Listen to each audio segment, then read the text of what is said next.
Hey guys, Casey Santana here with Chifa Entertainment. It is a beautiful, I think we are on a Monday. It's still 420 months, so I hope you guys are off to a good start to that. Today I have two special guests to share with you guys, and I believe many of you guys may know him already, but if you don't, you will get a chance to get to know who they are and how we can support them and be amazed in everything that they do in our industry. So, welcome, gentlemen. Thank you so much for coming on today. It's been some time, and I know I've been trying to get you guys on here, so it's an absolute honor. Well, we appreciate you having us on. We've been a big fan of your podcast since we started seeing it. Thank you. Thank you. It's a lot more work than I expected, to put everything together, but I'm having so much fun with it. And I think, I tell everybody that doing these sit downs with people in our industry, even people outside of the industry, it's selfless, but I learned so much from doing these just open conversations about what's going on overall. So, I'm going to probably pick your brain as to knowing what you guys are doing to be so successful. If you guys don't mind, give everybody here a light introduction, kind of who you are and what you guys are doing in this space. Yeah, I can jump in on, I guess, do that. Bill typically is the one that does a little more of the talking with the two of us. But I'm Jeff. He's Bill. We are Bros Pharms, actual real life brothers. We are originally from Pennsylvania and Florida on the East Coast, headed out west to Colorado for a year in 2010, landing in LA in 2011. From 11 to 18, we were primarily known as cultivators. Had a couple of indoor facilities in the Los Angeles area. With the Prop 64 coming in 2018, didn't allow for indoor cultivation licenses, which necessitated our pivot over to the media side of things. And as operators in the space, we kind of have a unique perspective that has garnered a lot of attention. And the opinions that we put forth on the industry really run the gamut, but we have a unique perspective. Sorry, I blanked a little bit there.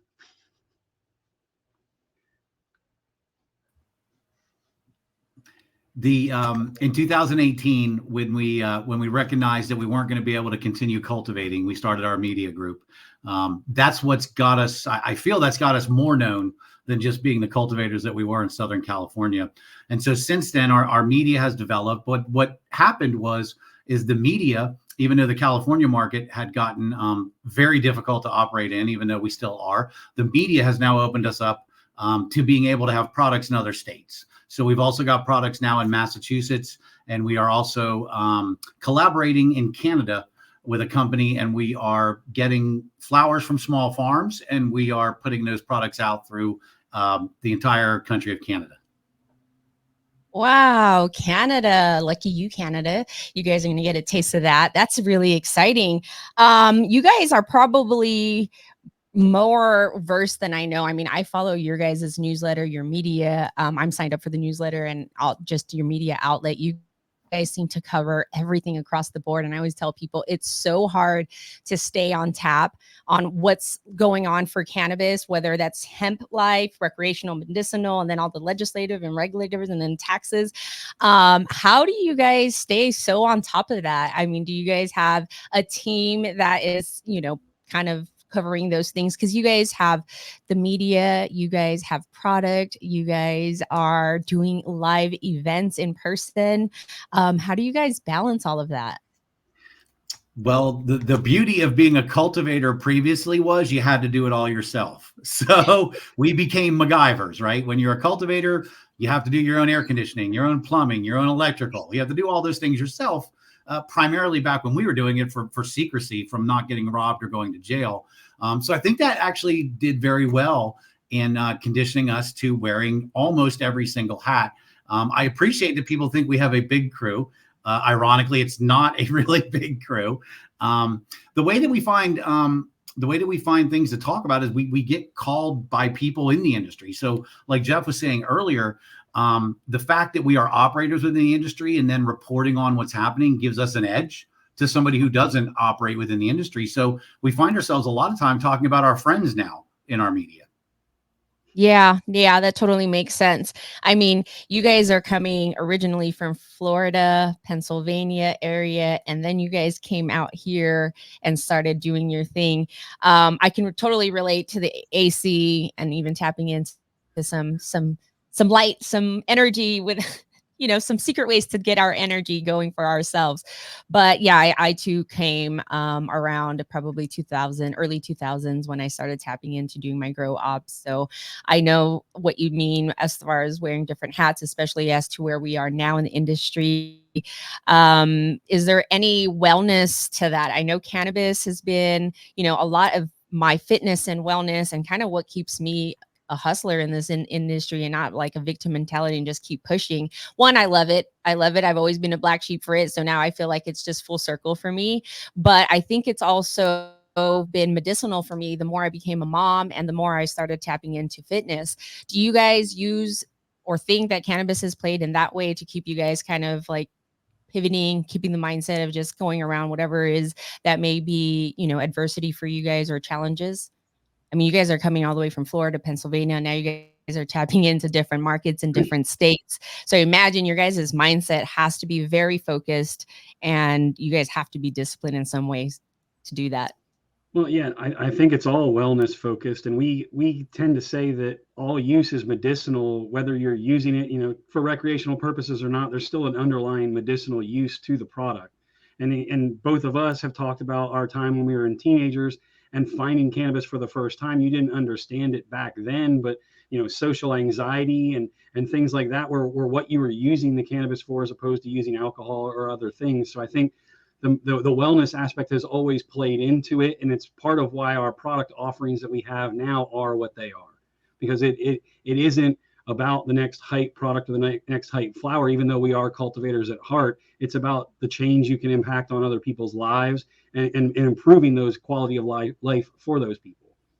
Yeah, I mean, and with us growing up on the East Coast, we've witnessed what alcohol and pills will do, because people didn't have the option to use cannabis on the East Coast in an open way. Obviously, people use cannabis whether we're allowed to or not. But the reality of it is, the West Coast in general, people are just more healthy. They've been, it's got a more health conscious type attitude. But I really believe that cannabis has brought that about.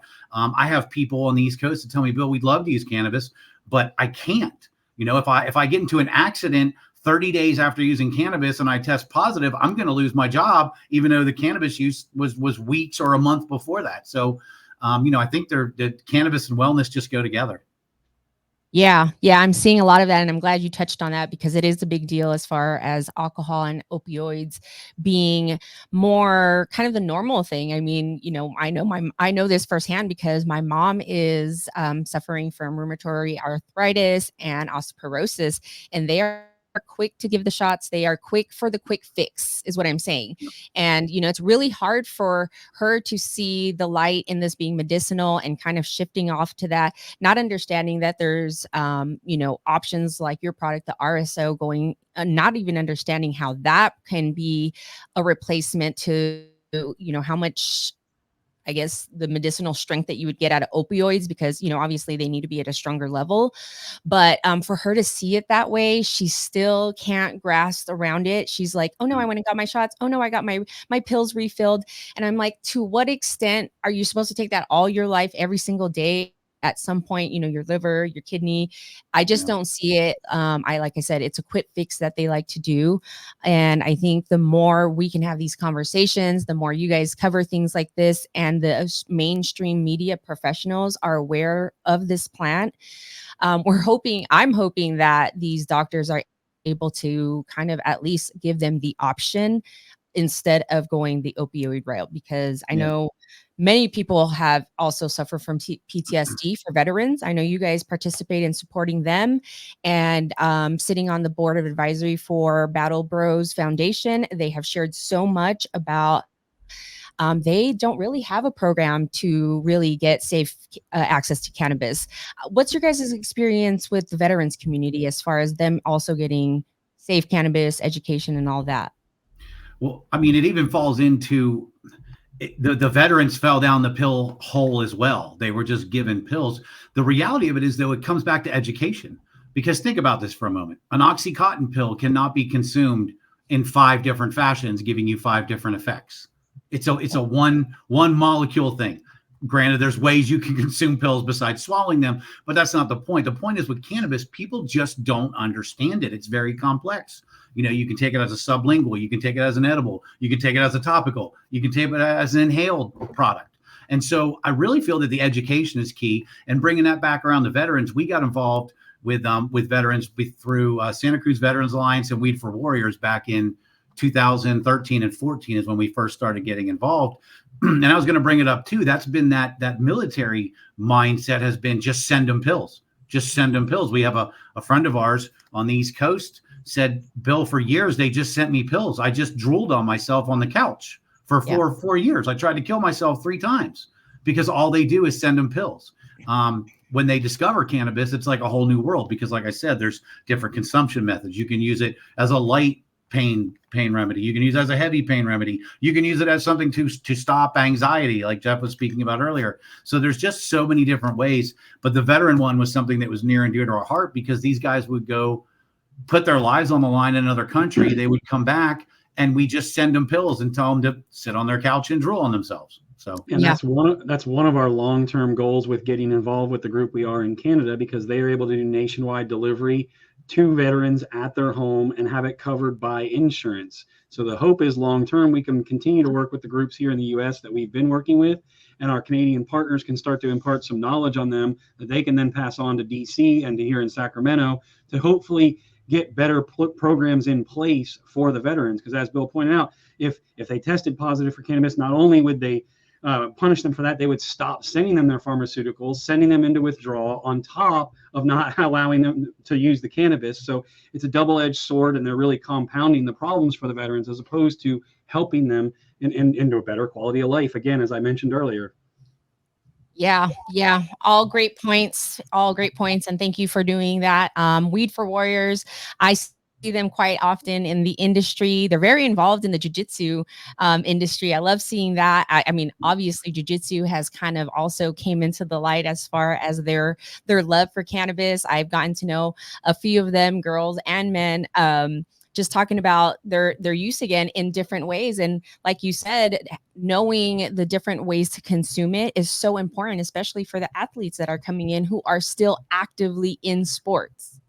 We have known that cannabis is preferred by athletes since Ricky Williams, since Arnold Schwarzenegger was smoking in the 70s. So It's not a secret that cannabis is better for you than alcohol, tobacco, and pharmaceuticals. We just live in a society where they choose to ignore it. Yeah. And that's why I love doing what I do.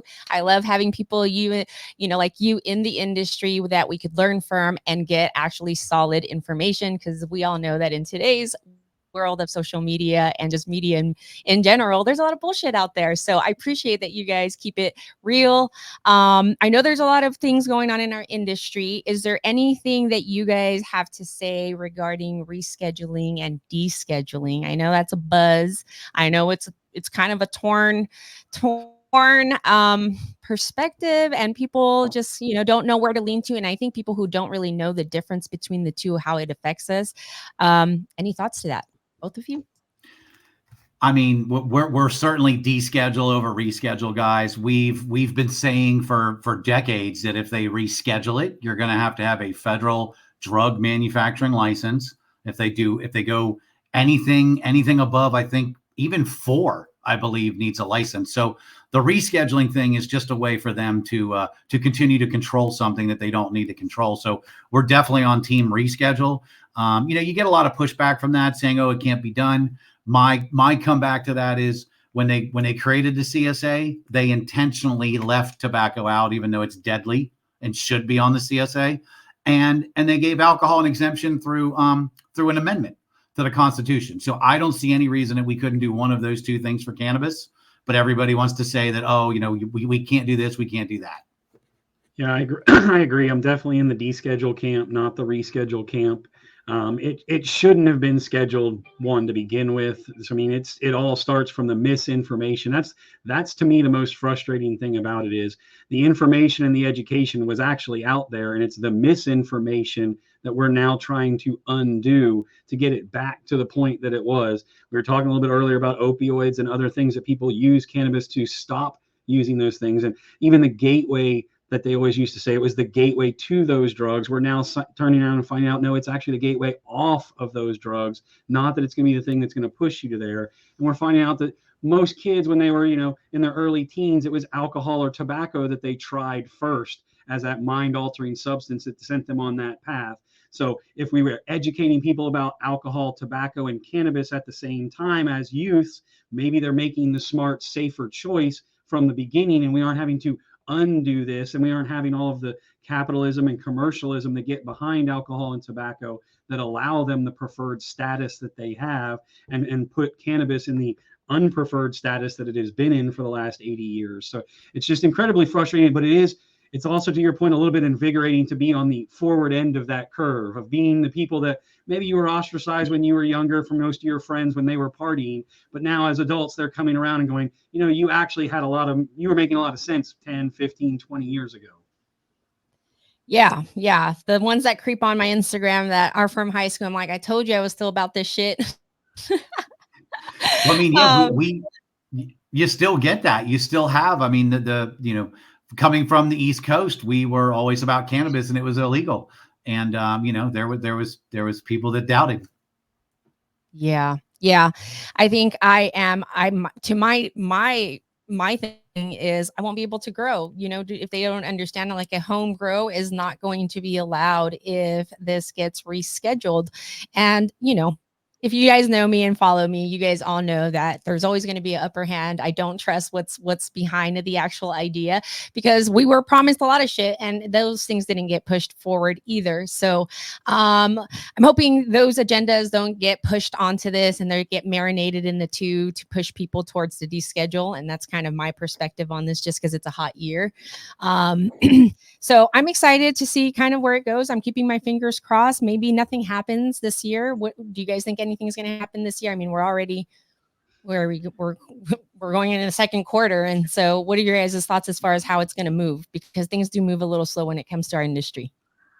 I got asked 2 years ago when I saw federal legalization happening, and I said, well, they're not going to do it in 24 because they have to still dangle it, right? It's not effective if you do it. You got to dangle it. So it's not going to happen in 24. It's not going to happen in 26 because it's a midterm. It might happen in 28, but if they dangle it again in 24 but don't do it, it's not happening in 28 either. So when is it happening? Who knows? I honestly think, I really unfortunately feel like they're going to go with the reschedule, because that essentially legalizes it for big pharma. And They're not really concerned about legalizing it for small entities like us. They're really more concerned about legalizing it for the people that are paying them, they're lobbying them.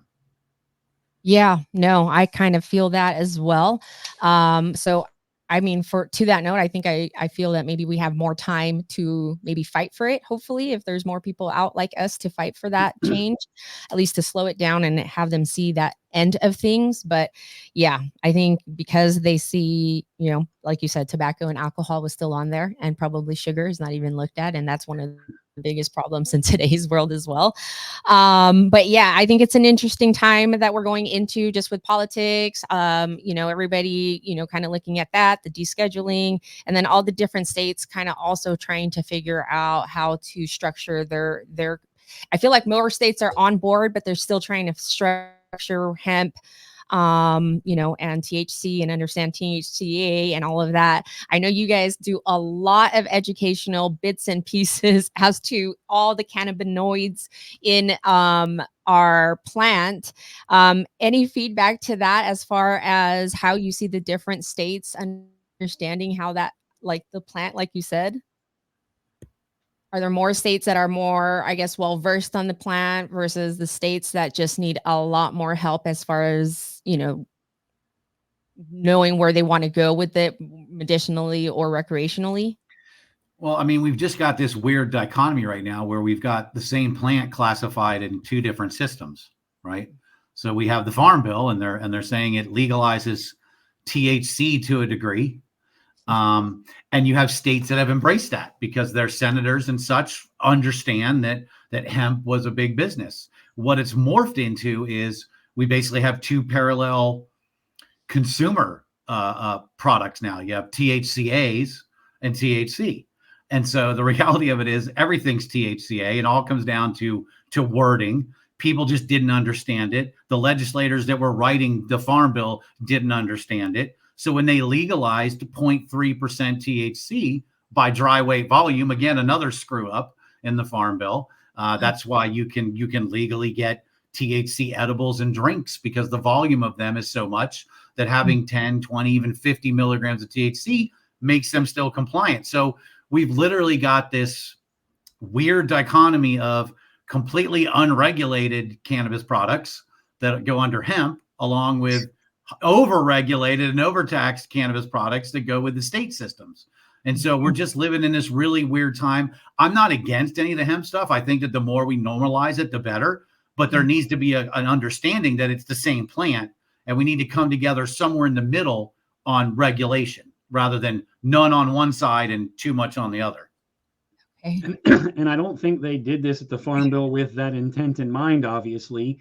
But again, when you don't have operators involved in the policy making, you then have operators that figure out the loopholes and the workarounds to everything and the technicalities. And like Bill said, that's what we have now. We have kind of a hush-hush system where flower is being grown exactly the same, but the way it's being presented to the consumer is different. And one side is allowed in, 13 states or however many states that have actually given an allowance to it, and the other one is still overly regulated and heavily restricted in a lot of different areas. And I think the most likely thing to federal legalization is going to be those fuck ups on their behalf, not like an intent that we need to legalize federally. It's going to be that they've screwed things up and they've muddied the waters so much that that's going to be the only way that they can clarify things, is by allowing it openly everywhere with the same set of system in place. Of course, then you have the problem of all of the states that have taken the leap on their own to do regulated THC products in different methods and at different tax rates and different everything. And now you have to make all of that cohesively come together in a way that works. So yes, it's it's just been a wild ride all along, and it doesn't seem like it's stopping anytime soon. Yeah, I was watching it. I see it's a hot topic. Everyone's talking about it. A few people covering it in the media, and I'm like, what is going on with this THCA? I've picked up, somebody has sent me, some flower, I think from either Michigan or Chicago, and they called it like the hot CBD. And I'm like, is what we're talking about? Because it's over the 3% or something. I'm like, okay. Yeah, that's unfortunate to me. I mean, in my eyes, because the quality out there can be missed out, not understanding that you could also get good genetics and good THC flower that has medicinal genetics in it. But yeah, you're going to say something, Bill? Yeah, I was going to say the issue is we were growing underneath California's regulations, and we were growing pot, cannabis, right? Not hemp, quote unquote. And we were it was testing at 0.3% THC. So we were growing products that we were using medicinally here in California under Prop 215 and SB 420 that would have hypothetically passed a THCA a limit type product. It's semantics, and it's people that set up a system that didn't understand what they were saying. Yeah. And I think, like you said, Jeff, is, people got nifty in writing out the policy who are not in, and just the language was what they felt comfortable with. And like you said, MacGyvers are here, and we just find the ways through it. And so, like you said, yeah, I think that's a very interesting topic, because also there's so many medicinal purposes in the plant without it being even turned into any sort of rosin or tincture or oils, just like having the actual leaves and using the plant in a raw form for smoothies. I know a lot of nutritionists like using it in other plants. So, I think there's, like you said, it always is going to come down to the education. The more we can cover things, the more we can have open conversations with people, whether mainstream, in the industry and not in the industry. I think it's important that we continue to do that. So I appreciate you guys sharing all of that. Let's talk a little bit about what you guys going on with your actual products. I know you guys have really launched off this year with several different lines. Let's talk a little bit about your full spectrum products as far as your tincture. I think I also saw flower and edibles. Yeah, so we've had RSO in the California market for about 5 years now, in the regulated Prop 64 market. Within the last 6 months, we developed a what we're calling an RSO in a bottle. And so we had people that were like, we want to try your RSO, we want to use RSO, we know it's good for us, but we don't have a tolerance level that's high enough. It's very difficult to get a dose of RSO that's much less than 25 to 35 milligrams. And a lot of people are 5 to 10 milligram type users. And so we realized that if we took the same RSO we were putting in a syringe or a dabblicator for patients to use, and we put that into a tincture, we could then lower the dosage down to 2.5 or 5 milligrams up to 10 or 20 milligrams, or, up as high as you want. But the problem was we couldn't get RSO to be a low enough dose for people to be able to use RSO as a daily product if they didn't have a really high tolerance.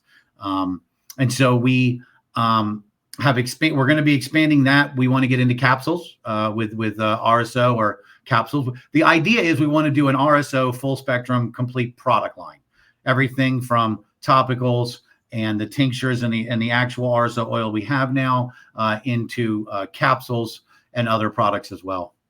Yeah, it's merging the benefits of the full spectrum product into form factors that people are used to, but the products they normally get in a gummy or in a capsule or something else is not a full spectrum product. It's usually a distillate, it's an isolate.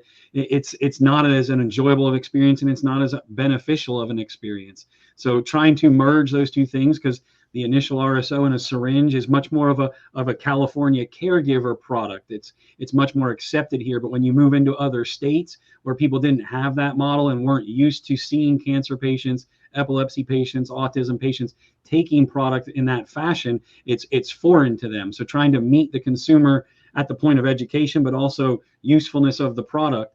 And that's, as Bill mentioned, expand out to the tinctures. What our plan with in Canada is we're the only place we currently have flower going, and Bill hit on it a little bit. But what we're trying to do there is the same thing we were doing ourselves here in California, a small farm putting out really good product, but not having a mouthpiece or an amplification for more people to know about that. So we're combining our platform and our voice that we have with quality operators that are 10,000 square feet or less in Canada, the ones that have struggled like we've struggled here in California, while the Cannabis and those types of companies in Canada have been given billions of dollars. These guys have had to self-fund their family operations. The first product we came out with is 2 father and sons that run the cultivation and run the business side of things. So it aligns with us ethos-wise, morals-wise. And our plan is to eventually bring the manufactured products to the market as well. But this is a way to combine efforts of, they have an established following in the country, and we are able to bring our presence to that, and we're able to bring their brand to the California and to the U.S. market and make people more aware. And another unique longer term play to that is that Canada is doing a lot of the exporting to Germany, to Australia, to places like that. So the cultivators that we're working with there are already forging those relationships. So it's the same thing. We're able to merge the brand name with the quality of their product and be able to take that to other places. Wow. That's amazing. Few things there. I do love that, you guys have really adopted the fact, or is a great like inspiration and role model, I think, in our industry as far as understanding what brand culture is. You guys do a great job of doing that. Now that you guys have product, I think that really will easily flow nicely into that, because personally, I like to support and buy from people that I trust and know, and you guys have done so good about doing that through your educational pieces, through just your networking as individuals. So I'm excited, to see that grow into different countries. That's crazy to say, but different countries, and go international with that. That's really exciting. And secondly is dabblicator. Is that right? I love that you guys gave away each one of us who went to the live sesh. We'll talk about your live sessions, but I came, I got my bag, and in there I was like, what is this? I didn't know how to use it. I wasn't sure, because I'm familiar with the syringes of the RSO. And I will say, if you guys don't know what RSO does for you guys, it like, just Google RSO. I think Rick Simpson, I don't know what the O is, Rick Simpson oil. Rick Simpson oil. Okay, yeah. But somebody had given me that advice probably 2 years ago. I had some extraction done for my tooth, and I'm not a pill person. I can't take Norcos. I can't take Somas. My gut cannot take it. I have like a really thin stomach lining. So since I was young, I can never do pills. As I got older, it kind of made sense as to why I'm just like not a pill person. And now I advocate in this way, but I needed something to, help with the pain. And obviously they tell you not to smoke because they're like open holes. And that I put RSO oil on like around the gums and that area. And that was my medicine for the week. So, just understanding how to use things like that is so beneficial just as a normal consumer. But yeah, tell me a little bit about Dablicator. That was actually, I think I got like some sort of fresh press resin in it. And I was topping, it was like perfect little pen. I wish I still had it. I thought it was like, this would be so cool to be like refillable. Like, how you have the batteries for vapes. To put like that, because I love that it was just a little bit, and I was able to create my own like mixture of putting it on top of my flour. But yeah, I mean, tell me, I think you guys are putting your guys' oil in that, right? We are. The neat thing about Dablicator is with RSO, the difficulty has always been getting a consistent dosage, right? The syringes are marked, but RSO tends to be a little bit thick, and sometimes you squeeze it and you get a little bit, and sometimes you squeeze it and you get a lot. And so you don't want to waste it, and you also don't want to take. A lot of people don't want to take 100 or 200 milligram dose. I, however, would just eat it, but a lot of people can't handle that big of a dose. So the beautiful thing about the Dablicator is, and it can be used for both smokable, which is why the tip is metal. So you could literally use a Dablicator and drip that right into your rig, your banger, your dab rig. You can put it into joints. You can make donut joints with it. It's very easy to do that. But the biggest thing for us in using it with the RSO was the consistent dosage. And so when you spin it, you have demarcation lines, and then you just depress the plunger. And so you pick 1 line, 2 line, 3 lines, and then you press the plunger, and you get a replicatable dosage every time. And so that was the main reason we were attracted to it. Yeah, I loved it. I was like, this is some cool shit. It's amazing to see. I've been smoking weed for a really long time. Coke can, smash Coke can was my first thing. The little keychain metal pipes that burn the shit out of your hands and your lips. That was my time. So to see how much like the devices and like all the different things that are coming out of our industry is amazing. Are they out of California, Dablicator? Yep, they are. They are actually initially founded by Jetty Extracts and spun off from Jetty to begin with. And that's why obviously it was Dablicator to begin with, and it was more for concentrate side.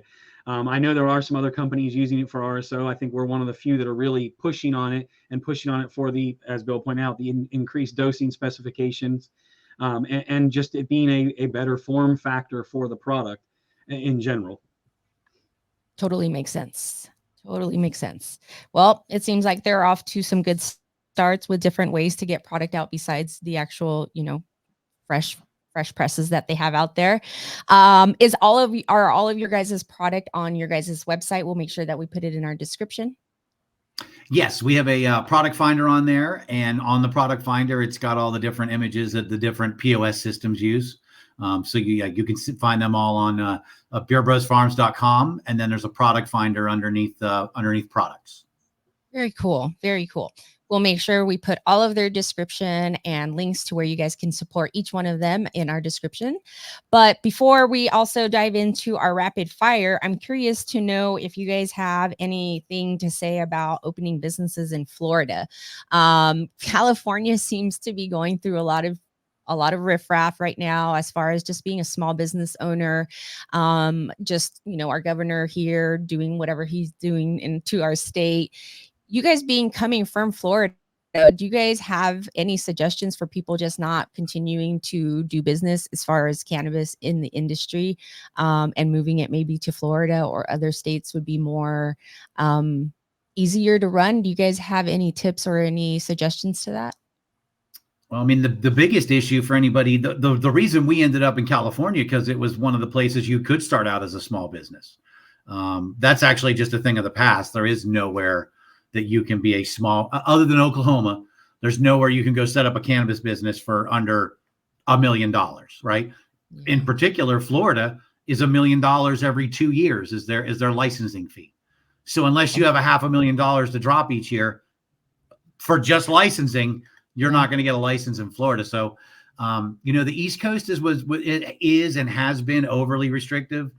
They're slowly coming around. They're slowly recognizing that what's really better for the patients is a wide variety of choices rather than the monopolistic approach that they've taken in many states like Pennsylvania and Florida. I mean, I think Florida up to this date still only has 22 licenses. And they have to be vertical, right? Yeah, you have to be forced vertical, and only 22 licenses. I want to say that 18 of them are operating if you're lucky, probably less than that. So for the last 5 or 6 years, Florida's just had, the top 5 companies doing all of the business there. Well, and not only does that make it difficult on the businesses doing the forced vertical, but on the consumer side as well. You can't walk into one dispensary and get products you can't walk into a Trulieve and get Jungle Boys products. You can't, and that's corporate and culture, but you can't even walk into the Flowery and get Jungle Boys products, or walk into the Jungle Boy dispensary and get any of the Flowery brands of products. So the difficulty for a consumer to be more than loyal to a single brand is a limiting factor there. So it's not even just the restricted license side, the consumers. And I have friends of mine from high school and college times that I go back and educate when they tell me what dispensary they're going to. And I'm like, did you not realize there's better options? And they're like, well, no, this was the first one I went to. And, they had a good deal and I just kept on going there. And so the consumers there don't even understand. And I shouldn't even say consumers, because it is still medical and it is still patients, but they still don't even understand the level of options that they have, or the difficulty they would need to overcome to explore those options, and having to go to 5, 6, 7 dispensaries just because they didn't like a particular product line they got from their dispensary. They a lot of times are like, well, this is where I'm going to just keep going, and I'm pigeonholed to just these options. So it doesn't benefit anybody. And even this next round of licensing is going to be the same vertical licenses, just giving it out to another group of them that had to pay a lot more money up front to the state and a lot more to get themselves started up. So it's just going to continue that same way of doing business that doesn't benefit anyone. Well, and even with if the recreational bill goes through in November with the voter initiative, it doesn't even allow new businesses to come in then. It basically just says, all the medical, all the MMTCs can now sell it to adults too. In California, when Prop 64 came along, at least you had the opportunity to apply for a license as somebody new. I think California, we started out with, we had 66,000 businesses in California before Prop 64. When Prop 64 came out and you had to get your adult use license, I want to say it dropped down to about 10,000.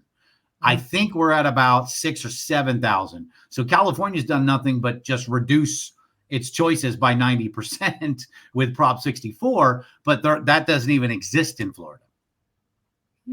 Very interesting. So I guess for cannabis, it's still here in California, even though they say it's oversaturated. Yeah. I joke. Go ahead, Bill. I was going to say, I joke about the best thing about doing, because California is not a good place for cannabis business right now either. But I joke in saying the best thing about being in California cannabis is the other 49 states. So. Well, and the point I was going to make is most of the people that have been in California for cannabis, there are natives here, but majority of people came from another state to California to establish that business. So the one positive I do see is established, experienced operators from California going back to their home state or relocating to a new state, and in some cases other countries, and taking the knowledge they gained here and hopefully becoming a thought leader or a leader of the industry where they are going to, and that it's spreading the right information through the right people, and it's building a network that they then reach back out to people in California. And we're trying to do the same when we enter into a new state as well, locate and find the right operators that either had existed in California and are already there before us, that understand better how to move through things. So that's the one thing I did see that was a positive from Prop 64. That's the only silver lining I can find from it. Well, yeah, no, that's a good one. That's a great one. Is there a particular state that you guys would, if you guys wanted to spearhead, would be like, all right, this would be the state where we could take the model that we've built here and just grow from here? I mean, we are East Coast guys that grew up in Pennsylvania and Florida. It would be nice to be back in Florida. We still have family there. But it's just, the only way to get into a state like Pennsylvania or Florida is to work with a current license holder. And like I said before, there's like 18 of them. There's 22 of them and 18 are operating. So you've got a choice of 20 people to work with in a place like Florida. Very interesting. It's so interesting to hear what goes on in different states and kind of like how, where they're at right now currently, just because in California, like you said, we've built kind of the model here. And I think a lot of them are looking at us to see what we do, what we don't do. And like you said, the ones that are ready to build their things out in different countries are definitely learning, the tidbits. Did you guys go to Cannabis? Not this year. I actually did go. I've only been once, and I went 2 years ago. And that was definitely an experience, going to both Cannabis and then ICBC afterwards. So seeing kind of, their culture and their industry in dichotomy of events over the period of a couple of days was very interesting. And it's still funny to me to see how open that event is with how restrictive Spain is during that and the rest of the year. I guess that they allow that event to happen as freely as they do, considering how much they still restrict things and how much they go after people and how much they target the industry. And then even talking to guys from the countries around that had come in for Cannabis and how their particular country operates and how they're still in the shadows there. And it's fun to be involved in these times, but they're just still wild times. There's not like a week goes by that Bill and I don't have a what the fuck story come from somebody somewhere. And it's just like, oh my God, we thought we'd heard everything. Well, and once Europe opens up, it's the goal. Europe has twice the population as United States in half the area. And so just like when we moved from the East Coast, to the West Coast, the idea was to come out here, gain knowledge, because California had been doing it basically since 1996 when Prop 215 passed, really more so like 2003 when SB 420 went into effect and created the collective model. But when we moved out here, we recognized that the Northeast is the population center of our country. So if you're going to find somewhere to operate, the first thing you should think about is, where can I operate with the most people, right? And so while the West Coast was more progressive, the Northeast is the population center. Well, if you take that even a step further, the next step is Europe, because that's a population center that's double the size, double the population, half the actual area. Wow. Yeah. I'm excited for that. ICB's Berlin. Is that right? ICBC does Barcelona and Berlin as their main events. And then they also do an investor forum in, I believe it's Switzerland later in the year. But yeah, that's all B2B focused Europe. And obviously they're thirsting for California and US culture and brands as well. Yeah. I know you guys know Ian Ransman. He talks about Switzerland being totally, on there and getting like Cannabis is ready to rock over there. So that's exciting to see all of that in the different countries. You guys have any trips, any plans to head out to those countries anytime soon? Probably the next one will be Cannabis next year. Unless some business opportunity comes up that we would get over there before that. Yeah. That's the other thing I was going to say too. It is a trip. I hear about the different, how it's legal, but not legal. It's like everything on the hush. It's like a speakeasy vibe. The whole thing is a speakeasy vibe. And as big as Cannabis is, that is crazy to see. I did see somebody in the media cover, I guess they had raids during that time too, at the current event that just passed. So when I was there 2 years ago was when I forget if it was Ego Clash or one of the other events, but Luna was coming home from being a judge at one of those events in her car and got pulled over and got charged with a DUI because of having the concentrate she had on her. So I think she was able to work her way through that with a good legal team to it. But that was an example of not doing anything like outward to get yourself in trouble and just getting caught up essentially and working with a multinational company like she does in iSpire, not somebody doing nefarious things, somebody very reputable, an advocate, another thought leader in the industry. And I remember that her going through that while we were there. And it's crazy because we get so comfortable here in California. We feel it even when we go back to visit family in Florida and I'm just outwardly smoking in public and people kind of look at you weird. And it's just like, oh, well, I've been doing this for the last 13 years in California, no matter where I was. So it's just become the norm, and you have to kind of check yourself and remember those things. Yeah, that's why I'm asking, because as a mom, I'm thinking of looking at different states to raise my kids. And Florida's it. I have a couple of friends who've gone there, and they've decided to raise their family there. And so I'm like, shit, but the weed, I just like the lifestyle I've lived here for so long. I know I can't, I don't know if I'd be able to do that. And obviously I won't have my hands on the goods that I get here. And so those are the things that I fear as a mom. It's two different things. But I think it's interesting that we stay on top of it and see kind of where everybody goes. I love seeing everything that you guys cover. So continue to do that. We are going to go ahead and wrap this up. But before we do, can you guys go ahead and just let everybody know where we can find you, your website, and your products? The website is beerbrosfarms.com, farms with a PH. We've been on Instagram since about 2011, which is where we actually cut our teeth here in LA and got to know a lot of the people that we do. That's under Beer Bros Farms as well. LinkedIn, Twitter, Threads. We're on all of them as Beer Bros Farms. The primary places we're at, though, is on the website, Instagram, and LinkedIn. That's great. Great. I'm like, fuck Threads. I can't be getting another account. I was like, unless I'm going to hire somebody else, fuck that shit. All right. Thank you. I will make sure that all of their their links are going to be in our description, where you guys can find them, their website, and everything about Beer Bros Farms.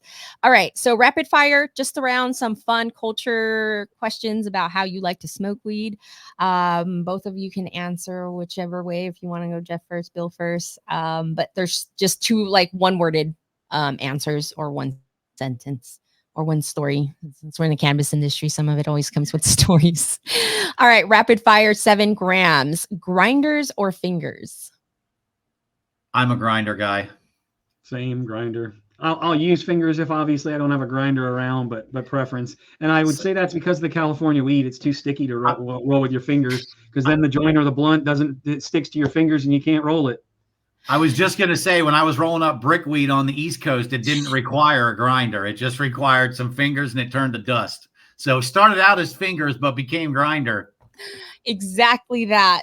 Exactly, Bill. Same here. I was going to say at some point I do a lot of bong tokes. And so it got so sticky that it'd just be like little nugs in there. And I'm like, oh man, I'm smoking through my weed way too fast in that way. And then baby 2 happened. Definitely went to grinders. I was like, I don't have no time to be doing that. All right. Dispensary or plug? That's a tricky one. We end up being both. Yeah. But just because we're cultivators and we know guys that grow. But we also support brands that support us. So if we're at dispensaries, we get products. Yeah. I do. I would say I would echo that. The preference is to support our friends, but we operating in the legal industry, we need to support brands and partners and all kinds of things as well. So yeah, we run the gamut, full spectrum again, like we always do. Yeah, I like asking that question. All the OGs are like, fuck, I got to answer it this way. All right. Floral or gasoline terps? And I know there's many terps, but between those two, because that's what I'm definitely a gas guy. I like the fruits, but if I had to pick something to smoke for the rest of my life, it's got to be gas. I'm definitely a gas guy by preference, but what I have found myself doing more often is I don't smoke a single strain at a time now. In a blunt, it's like 90% gas and then 10% flower, floral terps, just to give it a different flavor to it, because I don't like flavored wraps. I don't like any of that stuff. So just giving it a little different profile to it is a nice mix. Yeah, I kind of do the same now too. Especially since I've been exposed to things like white thorn rose. I'm like, okay, I've always been a gas person. I think we talked about permanent marker having some really good genetics in that. That's totally my jam. But then there's things like that and element and other things that are sun grown that really expresses those floral citruses that I don't always get. So nowadays I'm definitely playing with the two. Bong tokes or joints? I am a joint guy.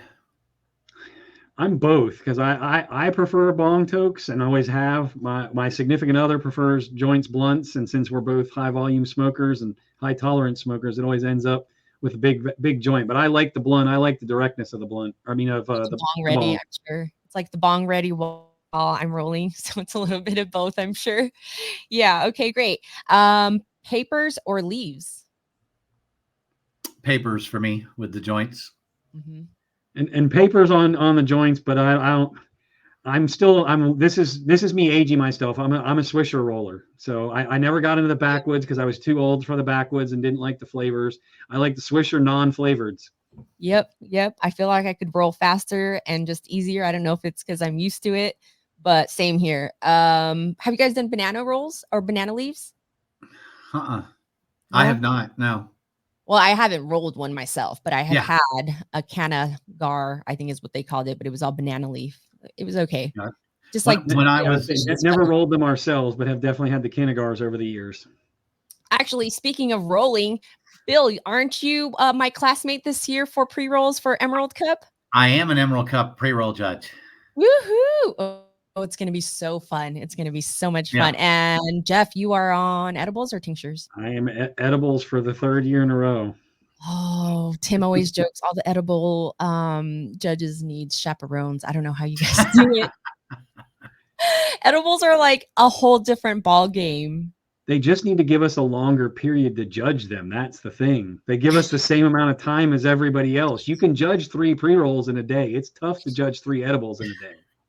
Hey, we get deluxe ones too. You know, the hash holes are now coming up. I'm excited to see what's going to be in there. But yeah, no, But you can smoke part of the joint and stop.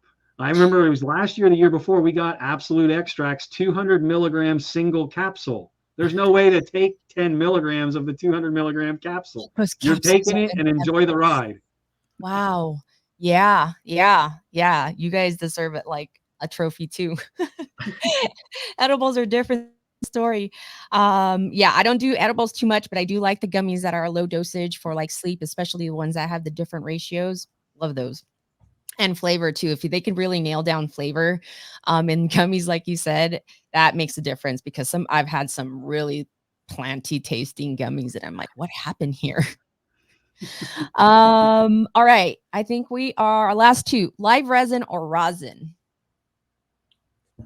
You know, that's an interesting question. I like them both. But I'm going to go with resin over rosin myself. I'm a BHO guy as compared to mechanical. Yeah, I was going to say the same. You too, huh? Oh, that's good to know. All right, last one, Cheech and Chong or half baked? I'm going to go with Cheech and Chong because I'm old. I was just going to say, this is where you're going to get the delineation on us. I'm younger, half baked is more my age range. So although I watched Cheech and Chong because of having an older brother who watched it when I was 11 or 12, I was wondering what it is he's watching. So I appreciate Cheech and Chong, but half baked is my preference.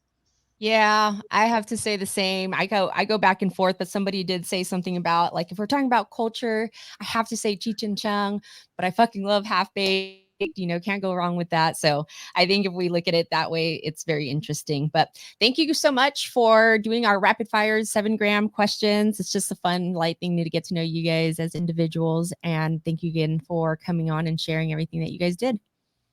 Well, thank you very much for having us. We highly appreciate it. Yep, it was our pleasure. Yeah, of course. We will make sure that all of your guys' links are down below. Make sure you guys comment, like, and share the show to help us grow. Any last word, fellas, before we jump out of here? You know, I'm going to go back to something our mentor, Mickey Martin, said.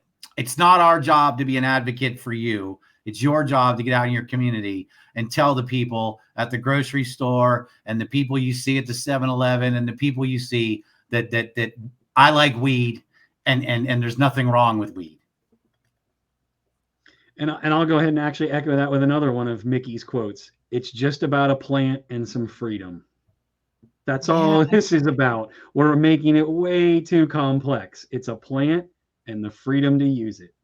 Yeah, you know, we talk about the plant being having very spiritual backgrounds to it as well. My parents come from Philippines and El Salvador. They use herbal medicine, rosemary, lavender, those are all in the herbal medicine. And as I, like you said, I think you guys also do plants over pills. And I love that one, especially in today's world. So thank you again for sharing all of that. And those are perfect slogans. We'll make sure we put it down here. So you guys, if you guys do catch this, hashtag it below, and we'll make sure that, we'll send you guys something from here.